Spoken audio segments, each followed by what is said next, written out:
श्री कृष्ण कन्हैया लाल की जय। श्री निजानंद स्वामी की जय। श्री प्राणनाथ प्यारे की जय।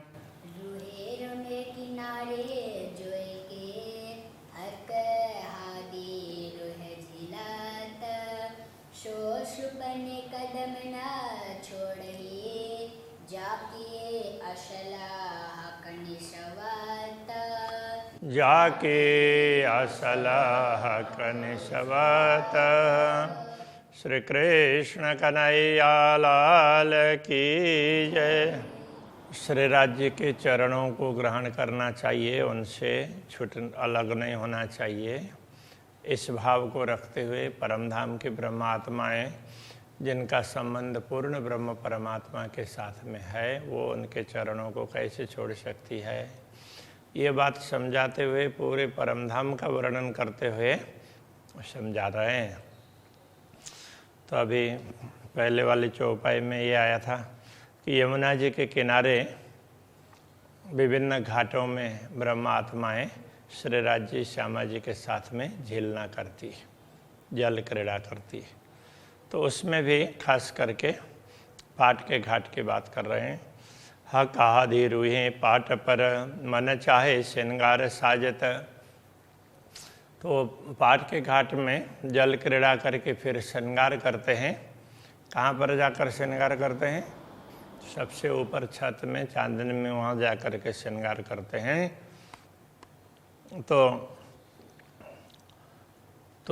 उस समय वो सारी ऐसी लीलाएं होती है, ये समझाना चाह रहे हैं। तो ऐसी आत्माएं जो इन सारी लीलाओं को याद करती हो, तो रूहें हक कदम क्यों छोड़े? वो पूर्ण ब्रह्म परमात्मा के चरणों को कैसे छोड़ेगी? जाकि असल हक निश्वत, जिनका असल संबंध पूर्ण ब्रह्म से है।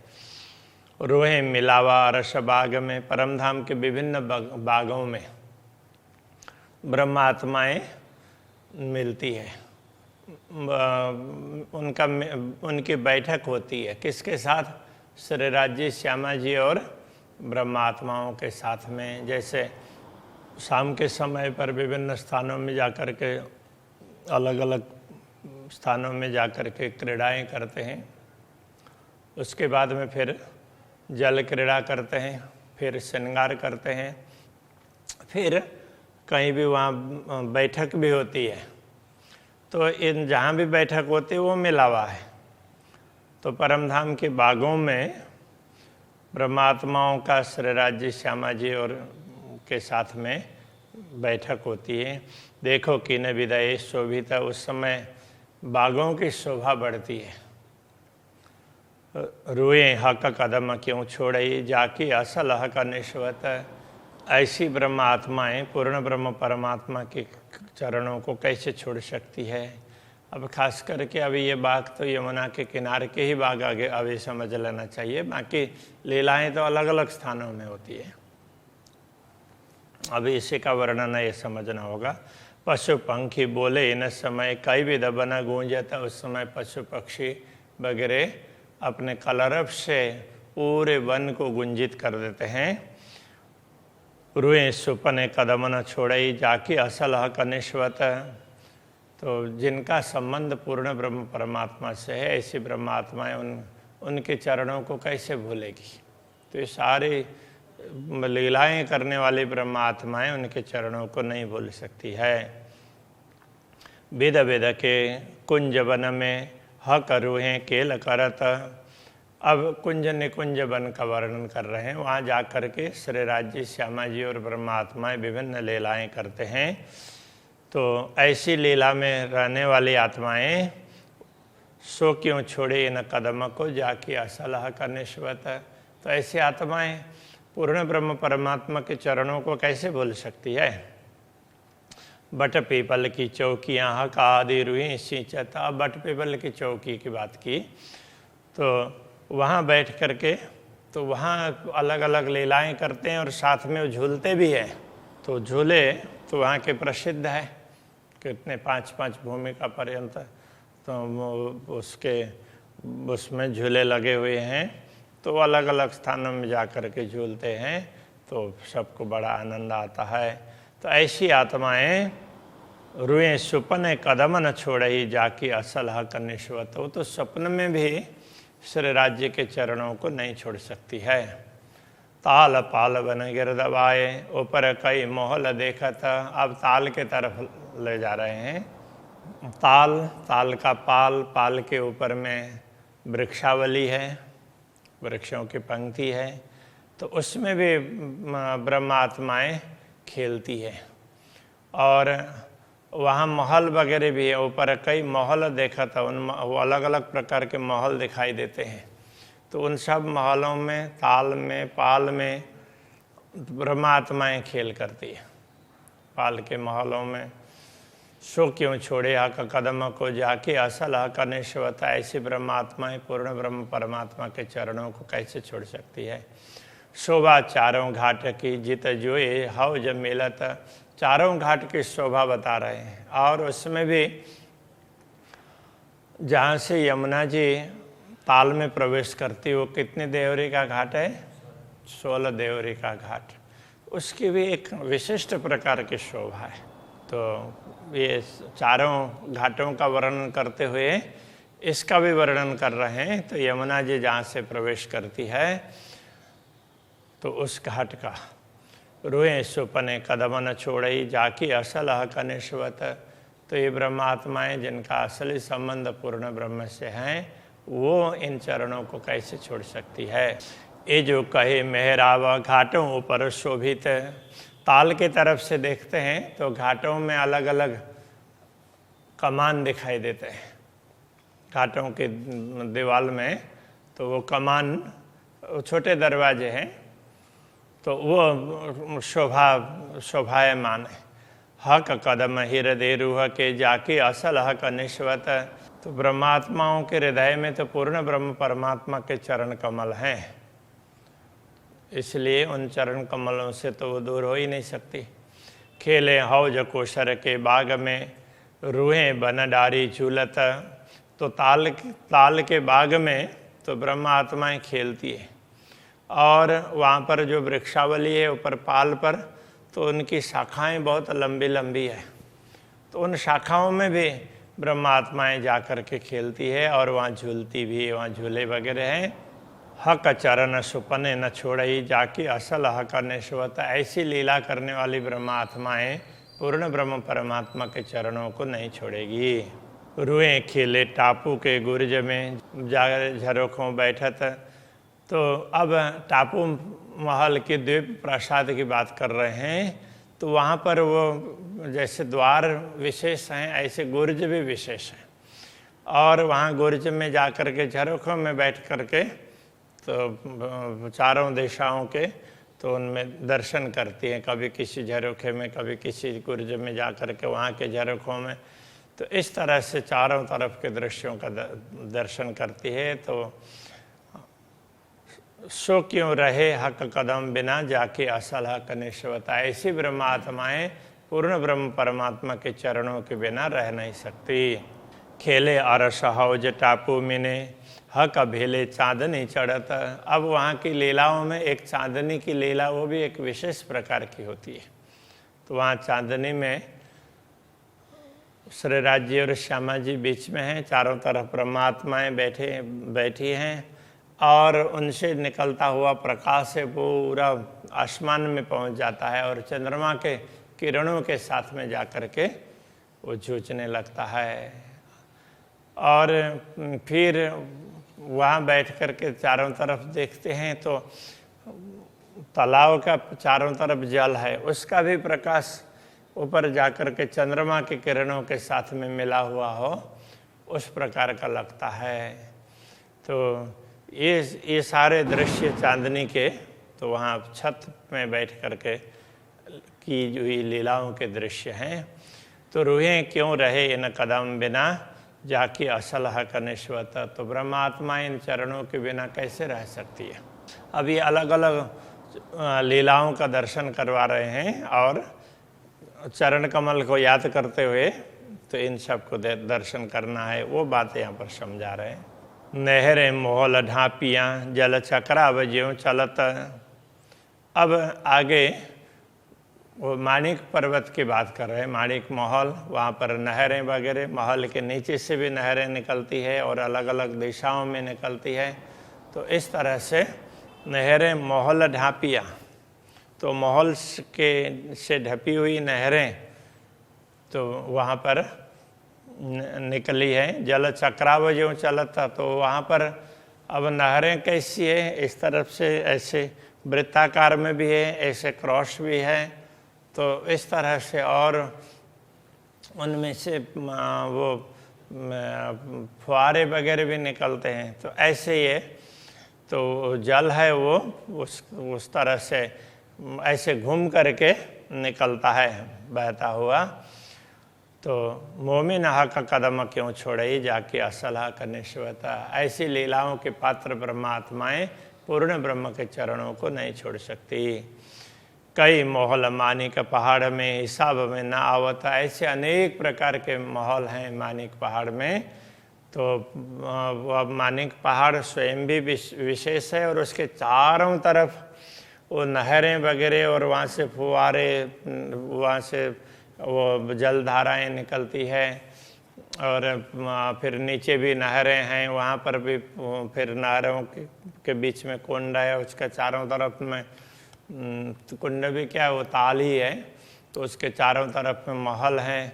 तो उसके फिर वो ऊंचाई वो बढ़ती बढ़ती मानिक पर्वत के तरफ में गई हुई है, झूले लगे हुए हैं।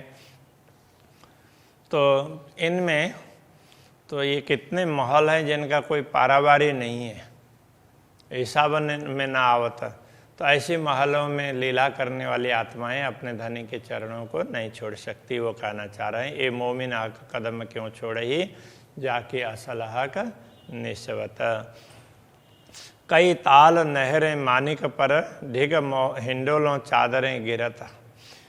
अब कई नहरें हैं और उसमें फिर उसमें ताल है, नहरों के क्रॉसिंग में बहुत बड़ा उसमें भाग है, तो वो पानी का तो वो ताल जैसा दिखाई देता है। और ढिग हिंडोलों चादरें गिरता, तो वहाँ पर हिंडोलों के साथ में झूले लगे हुए हैं और वहीं पर फिर जलधाराएं भी गिरती है। तो इस प्रकार से तो ये वहाँ का दृश्य है। एक कदम मोमिन क्यों छोड़े जाके असल हक निस्वत। तो इन लीलाओं में सम्मिलित होने वाली इन लीलाओं के पात्र ब्रह्मात्माएं अपने धनी के चरणों को नहीं छोड़ सकती। कई भांतों नहरे बन में सागर होने का सम्मिलित। अब उससे भी आगे जाते हैं तो वो अलग अलग प्रकार की नहरें, कहीं जब वो जवाहरात की नहरें हैं, वन की नहरें हैं। तो ये सब नहरों में क्या है, कई भांते नहरें वन में वन के अंदर वो उसमें अलग अलग प्रकार के नहरें हैं। तो सागरों निकट से मिला तो वो सब निकल करके, जैसे मानिक पर्वत के नहर हैं तो वो महानद में मिलते हैं। तो इसी तरह से अलग अलग वो नहर वगैरह हैं अंततोगत्वा सागर में मिलते हैं। तो हाँ, नीर सागर में, तो इसीलिए वो सब सागर में जा कर के मिल जाते हैं। तो वहाँ लीला करने वाली आत्माएं मोमिन खेले कदम पकड़ के जाके असला कनेश्वता। तो इन स्थानों में ब्रह्मा आत्माएं श्री राज्य के चरणों को पकड़ करके उनके साथ में रह करके लीलाएं करती है, तो वो उनको कैसे भूल सकेगी।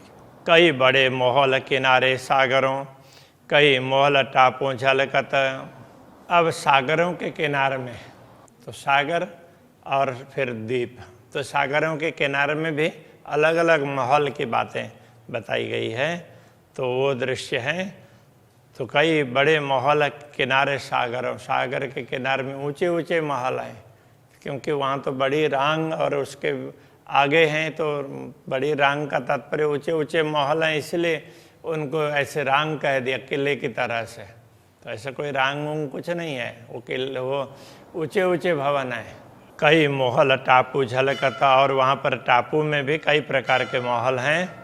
तो वहाँ सागरों में, वहाँ के टापू में, वहाँ के प्रासादों में श्री राज्य के साथ में लीला करने वाली ब्रह्मात्माएं ये मोमिन कदम सुख ले वही, वो पूर्ण ब्रह्म परमात्मा के चरणों का सुख वो लेती रहती है। जाकी असल का निश्वत, उनका संबंध पूर्ण ब्रह्म से है, इसलिए वो चरणों को भूलती नहीं है। आगू बड़ा चौगान बन बिना दूब कई दुली चौ जुगत। अब यहाँ पर सीधा उधर सागरों से फिर लौट करके आए, रंग भवन के आसपास का दृश्य बता रहे हैं। रंग भवन के नजीक में ही बड़ा चौगान, वन बिना, वृक्षों के बिना बहुत लंबा चौड़ा मैदान है, तो पश्चिम का चौगान कहते हैं। दूब कई दुली चौ जुगत, वहाँ पर दूब वगैरह भी हैं, तो वो दूसरा दूब दुलीचा और पश्चिम का चौगान ये अलग अलग है। अन्नबन और उसके बाद में दूब दुलीचा, फिर पश्चिम का चौगान। तो वहाँ गलीचे की तरह से दूब है, और पश्चिम का चौगान और दूब दुलीचा दोनों की बात समझा रहे हैं। वहाँ लीला करने वाली ब्रह्मात्माएं मोमिन दौड़ के कदम पकड़े, ऐसे स्थानों में दौड़ दौड़ करके लीलाएं करती है, फिर दानी के चरणों को पकड़ती है। जाके असल हक निश्वत, तो जिनका असली संबंध पूर्ण ब्रह्म से है। हक हादि रूहे, इन चौगान में कई पशु पंखी दौड़ा होता।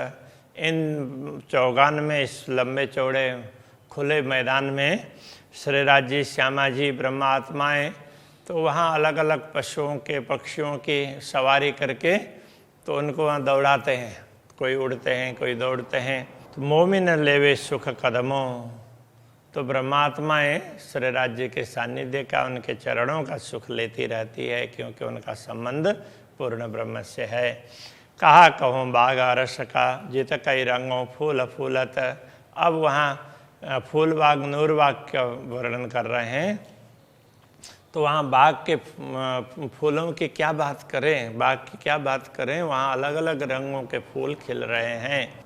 रूहें क्यों रहे हक कदम बिना जाके असल हक निश्वत। धामधनी के साथ में उन बागों में विचरण करने वाली ब्रह्मात्माएं अपने धनी के चरणों को कैसे भूल सकती है। रूहें खेले फूल बाग में, कई खुश हुए रस बहकत। तो जब ब्रह्मात्माएं फूल बाग में खेलती हैं तो वहाँ विभिन्न प्रकार के पुष्प रस का सुगंध है ना, वो चारों तरफ फैलता है। बहकना मतलब महकना, तो खुशबू सुगंध। सो क्यों रहे हक कदम बिना जाकी असल हक निश्वत। ऐसी ब्रह्मात्माएं पूर्ण ब्रह्म परमात्मा के चरणों को छोड़ करके रह नहीं सकती है। विध विध की बन छत्रियाँ, जड़ा व चंद्रमा ज्यों चलकत। तो वहाँ पर विभिन्न प्रकार के छत्रियाँ जैसी दिखाई देती, वहाँ वृक्ष हैं तो वृक्ष की शाखाएं चारों तरफ फैली हुई होती है, तो वो छतरी की तरह से लगती है। और जब ये वृक्ष एक दूसरे से जुड़े हैं तो वो चंदवा की तरह से लगते हैं। तो जड़ा व चंदवा ज्यों चलकता, जैसे चंदवा में अलग अलग प्रकार के रत्न जड़े हुए हैं, अलग अलग प्रकार की कारीगरी है, उस तरह से ये पत्तों की कारीगरी दिखाई देती है, फलों की, फूलों की ये कारीगरी दिखाई देती है। एक कदम सुख सुपने ले वहीं जाके असलह का निश्वत। तो ब्रह्मात्माएं इन लीलाओं में श्री राज्य के चरण कमल का सुख प्राप्त करती रहती हैं, तो उनका इस संबंध पूर्ण ब्रह्म परमात्मा से है। तो ये सब कहने का तात्पर्य सारी लीलाओं का चारों तरफ का दर्शन भी करवा रहे हैं। तो इन लीलाओं में श्री राज्य के साथ में सम्मिलित होने वाली ब्रह्मात्माएं उनके चरणों को भूल करके दुनिया में मस्त नहीं बन सकती है, ये बात समझाना चाह रहे हैं। अभी के प्रसंग को यहीं रखते हैं। श्री कृष्ण कन्हैया लाल की जय। जाके असलह कनिशवत, विध विध के वन छत्रियाँ,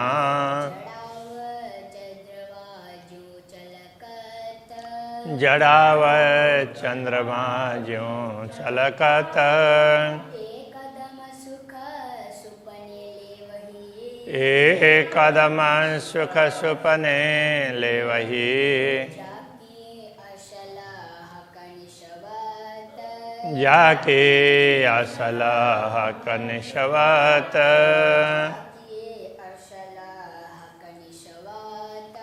जाके असलाह कनिशवत। कृष्ण कन्हैया लाल की जय, श्री सद्गुरु महाराज की जय।